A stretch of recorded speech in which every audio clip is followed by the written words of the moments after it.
Olá, meus irmãos, minhas irmãs.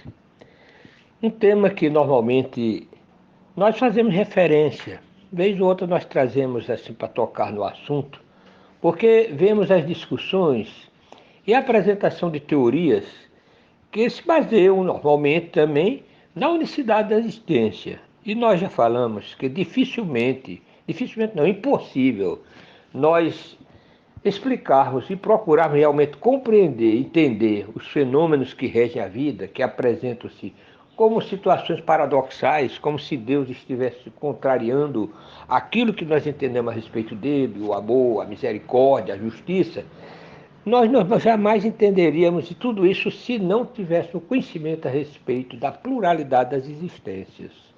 Ou seja, da oportunidade de ir e voltar nesse processo de desenvolvimento, de aperfeiçoamento, de correção de erros que a vida nos proporciona e, claro, a misericórdia divina nos concede.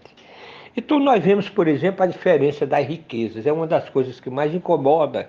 E teóricos, sociólogos, economistas e quem sabe sempre trazem a lume, vamos dizer assim, discussões apresentando soluções que na verdade não são soluções.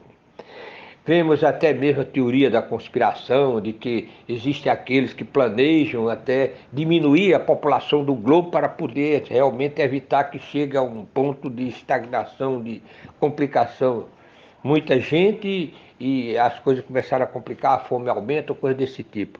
Deus, pela sua sabedoria, pelo seu conhecimento, a sua pré-consciência de tudo, vamos dizer assim, ele jamais permitiria que isso acontecesse. A vida oferece condições para que nós sobrevivamos muito bem. O que temos a discutir é exatamente que o egoísmo predomina. Algumas vezes tem pessoas que realmente são astutas, inteligentes, mas egoístas e concentram mais riqueza do que outros. E outros que são preguiçosos, indolentes, e às vezes deixam de trabalhar ou não trabalham o suficiente e daí tornam-se miseráveis. Mas existe também, como dizemos, a miséria em função da sabedoria de outros e da maldade. Mas vamos ver o seguinte, vamos analisar aqui o que diz o codificador da doutrina espírita, numa mensagem que se encontra no Evangelho segundo o Espiritismo, que nós achamos maravilhosa, a clareza do seu raciocínio, a maneira como apresenta. Agora estamos dizendo, esse entendimento para nós que acreditamos na pluralidade das existências, ou seja, na reencarnação, na condição de hoje de alguém que amanhã, em outra oportunidade, poderá se inverter. O rico desastrado, o egoísta, que amanhã poderá nascer pobre em função dessa lei de causa e efeito.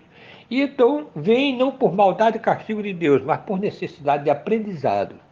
Então veja bem, diz Allan Kardec, inicia dessa maneira no capítulo 16, item 8, né? Que não se pode servir a Deus e a mamão, então desigualdade da riqueza. Ele diz, a desigualdade das riquezas é um desses problemas que se procura em vão resolver se não se considera, senão a vida atual. A primeira questão que se apresenta é esta: por que todos os homens não são igualmente ricos? Não são por uma razão muito simples. Veja bem, aqui aquilo apresenta algo que eu acho maravilhoso. Prestem bem atenção. Não são por uma razão muito simples. É que eles não são igualmente inteligentes, ativos e laboriosos para adquirir, nem moderados e previdentes para conservar. Realmente aqui dá algo claro, de uma maneira lógica que realmente nós devemos entender. Não partiu nem ainda para a questão da reencarnação, que muitas pessoas que não acreditam na reencarnação, claro que não vão aceitar, mas nós não estamos aqui para fazer as pessoas realmente converter as pessoas. Estamos apresentando a proposta espírita que consideramos maravilhosa e as pessoas, certamente, na compreensão do entendimento, um dia verificarão que realmente é o que é certo e correto. Então, veja bem, essa questão apresentada. Não são, veja bem, eles nem não são igualmente inteligentes e ativos e laboriosos para adquirir. Por quê? Normalmente as pessoas inteligentes, hábeis naquele conhecimento, elas começam a ser mais previdentes e também saber investir de maneira a multiplicar. Claro que existe isso aí também. E existe também o outro lado, né? As pessoas que não são igualmente inteligentes e ativos, laboriosos, né? E aqueles que são realmente imprudentes, aqueles que são preguiçosos, aquelas pessoas que são realmente pessoas que indispostas ao trabalho e às vezes estão em situação de dificuldade, não por questão das leis da vida em termos de um tomou dele ou coisa desse tipo, o rico tomou do pobre, porque o que normalmente apresenta de solução é as pessoas quererem tirar de quem tem para dar a quem não tem, que não é a solução ainda. Agora, quem tem realmente, como foi aqui adquirido, é que deve se observar. Como se adquiriu? Se a pessoa se adquiriu algo com trabalho, com perseverança, sem tomar de ninguém, sem cometer desonestidade, é uma coisa favorável e pela lei de causa e efeito ele merece. Agora, se através da ambição, da ganância, da desonestidade, ele concentrou, alguém ficou realmente, vamos dizer assim, prejudicado, ele vai ter que um dia resgatar pelo erro cometido pela desonestidade. Então são coisas que nós devemos observar. A justiça divina é sábia. Deus não quer ver sofrimento nem miséria de ninguém.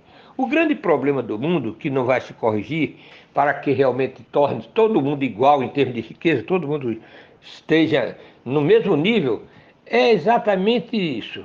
Porque nem todo mundo tem a mesma capacidade, nem todo mundo tem disposição para trabalho, para adquirir. Então vai haver sempre essa dificuldade de entendimento dessa situação. O que se precisa realmente é compreender a importância de quem tem ajudar também a quem não tem. Proporcionando, quem sabe, um empresário gera empregos, é uma bênção, e ter realmente a consciência de pagar um salário justo àquele que trabalha para ele, então não existirá miséria no mundo. Agora, desigualdade jamais será corrigida exatamente por causa disso. Se nós pegássemos a riqueza do mundo, diz Allan Kardec também aqui, distribuíssemos igualmente, equitativamente, dentro de algum tempo haveria desigualdade. E Jesus deu grande testemunho disso aí. Jesus foi muito sábio quando colocou, por exemplo, a parábola dos talentos. Distribuído um que recebeu 5, de acordo com a competência, 2 e 1, os outros multiplicaram, que recebeu 5 e 2, e aquele que recebeu 1, recebeu pouco, sabe, porque não tinha muita competência. Apresentou o mesmo talento que escondeu, não teve coragem de trabalhar, de multiplicar. Então, meus irmãos, nós vamos deixar para reflexão essa mensagem, desejando muita paz e proveitosas reflexões.